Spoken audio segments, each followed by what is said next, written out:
So it's that time of year again. It is New Year's time. It's time to set goals and resolutions and all of these things you want to achieve for 2020. And like all of you, I have done the same thing. And one of my goals that I talked about in a previous video was to get back into ultra running. And as I promised all of you who are subscribers to this channel that I would document and be pretty transparent with all of the struggles and the things that I have to go through. Hello everyone, my name is John and this is Motivation Theory. And in this video, I'm going to be talking about week one, how'd it go? And what did I do to get through it? And what I'm going to do in the future to continue to be healthy and continue my weight loss. If you are new to this channel is for motivation. It is for inspiration. It is for driven, like-minded people to explore topics like ultra running, middle age, YouTube, and pretty much anything in Maslow's hierarchy of needs. If that sounds like your kind of thing, this channel is for you. Please make sure you click that red subscribe button and the bell so you get notifications each and every time I release new content. Week one of 2020 is over.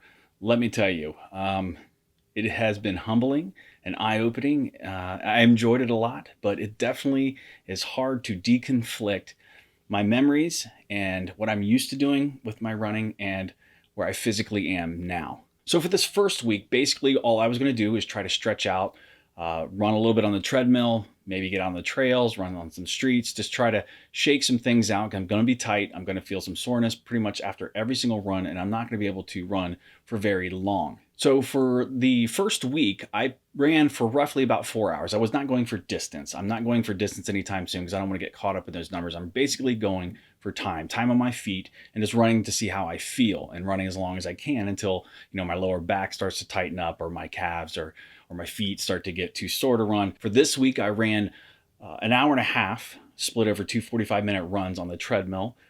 Those were not bad. I felt pretty decent after those. I did a lot of stretching before I'm on the foam roller, stopping and stretching in the middle of the run just to kind of when I starting to feel that tightness in my lower back or in my my calves or my shins, I just get off. I get off and stretch a little bit. I don't want to try to push through it because I know that's where injury comes from.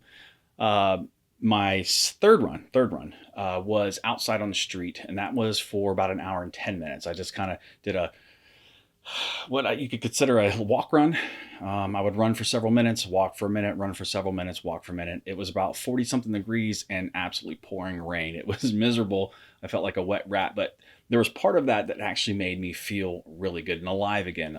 With ultra running, pain and misery kind of go hand in hand. And so when I was kind of slugging through in the cold and hurting and struggling, it made me feel like it was back in the day when I'm running a 50. So basically every run I'd had up until that point, I felt like I'm about mile 30 in a 50-mile race. So when I say I feel good, it's pretty relative. It felt good to feel the misery and the hurt again. I know that sounds weird, but when you start to run a lot, you start to miss that type of thing. So it was really, really, it made me really happy. It made me really happy to get out there and run in that cold rain and just kind of struggle through it. It really made me feel like the runner that I am. So that was a good thing. It was a good thing. And my fourth run was on the trails, and I ran for a little over an hour, just mixing it up, running some technical trails. I took a lot of video of that. And, the beautiful thing about that is when I was out there, I didn't care about the hurt. I didn't care that I couldn't run as fast as I normally do. And it's hard because I'm on those trails. I know times where I would hit certain parts of different trails and that all went out the door. I just was enjoying the scenery. I was enjoying seeing the things I hadn't seen for a while out there. It was amazing. There's beautiful waterfalls out there and these technical climbs. So I really didn't mind. It was just awesome to be out there. And to tell you the truth, out of the 4 runs, that one was the one I felt the most miserable in. Pain-wise, I was tightening up really quickly. So I had to mix in a lot more walking to kind of stretch out my lower back. I've been having some lower back issues, and I'll talk a little bit more about that in a minute. But other than that, it felt great. It felt great to get out there and shake it out and just kind of stop. And I took some pictures that I'm showing you as I'm talking. That's what motivates me. So as I move forward, I'm going to try to spend a lot more time getting out there on the trails and running and out there because the motivation to do it is a lot harder to overcome. I don't have to try to overcome talking myself out of it. When I run 2.5, 3 miles out in the woods, guess what? I got to get my butt back to the car. So as long as I take enough water and I'm smart about it, it's going to be fine. 4 runs this week, total of roughly 4 hours. And how am I feeling right now? That's what I want to get to. How am I feeling right now? I don't feel bad. The soreness in my legs is not too bad. But what happened to me is after my run on Sunday, that long run I did out in the woods, I came home, sat down here where I'm standing, and started sorting through some things. My back tightened up. I've had some issues. I was in a car accident when I was younger, and I kind of have a hernia. I do. I have a herniated disc in my lower back that gets irritated quite often when I get out of shape, especially when I try to overdo things, which I did probably do the first week. Running 4 hours was probably a bit much, but it is what it is. But my back cinched up on me, and it didn't go out completely, but I've been spending a lot of time with this thing right here. My wife, Sheena, bought this for me. A lot of electrolysis. I don't know if that's a proper term.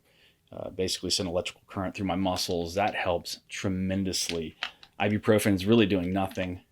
I went to a chiropractor yesterday and had an adjustment. That kind of helped. That kind of helped a little bit. But I still am feeling a little bit of that tightness in the lower back. The more I stand, that's why I'm standing right now. You know, in my videos, I normally sit. I'm standing right now because it's the only thing that feels good when I sit. I feel like I'm about 80 years old when I stand up. So I have to deal with a little bit of the lower back issues, but as the weight comes off, I'm going to be fine. I've lost 4 pounds this week, which is fantastic. It's moving down. I just eating better and running and drinking lots of water, eating lots of fruit. That's a great start. So for the first week, I would say it is a success. Even though I'm a little bit injured right now, I can still walk and do things and exercise. I'm just gonna have to take it easy. And so if my bit of advice for any of you who are starting off again is to kind of take it easy, especially if it's your first time you've ever done it. Don't try to do too much and don't get caught up in the numbers. Just go out and see how you feel. Push yourself a little bit, but don't try to push towards a number just to push towards a number, because honestly, nobody cares. I mean, you guys probably don't care how many miles I run. I just want to talk to you about the experience. And I know that's why a lot of you are out here, is just kind of to look for someone who's being transparent with their battles and their struggles. And I know that's a good thing to have, is when you can kind of listen to me talk about that it's not all, sunshine and rainbows when you're running. There are times in your life when you go through stressful times and you get out of exercise and you get out of shape. It happens to all of us. Even after 12 years of running and being in great shape, I go through these videos and look at myself. I'm like, oh my gosh, I was such great shape. But you know what? It is what it is. I got to deal with it now. And I'm going to battle back. And I'm going to do it. All of you are along for the ride for me. So I appreciate that. If you're not subscribed, please subscribe so you can keep up with me. And thank you. I appreciate it. This first week was fantastic and I feel great. I'm looking forward to this coming week and just seeing the more progress after a month. I'd like to be down at least 10 to 15 pounds after the first month. I'm training for a 24-hour race here in Virginia in April. So that's going to be my goal, is just to get to that. That's going to be a struggle because even from now to April, I'm not going to get back in full form. But you know what? It's a 24-hour race. You can stop whenever you want. I'm looking forward to that. So I appreciate all of you sticking with me through this. So make sure you stick around, because in the next video I'm going to be filming for you, it's going to be about keeping your lower half healthy. That's the key to staying on the road, is really taking care of your waist down. So you got to do it. I'm doing a lot of that right now. A lot of that's foam roller stuff. So until next time, thank you, and I'll see you in the next video.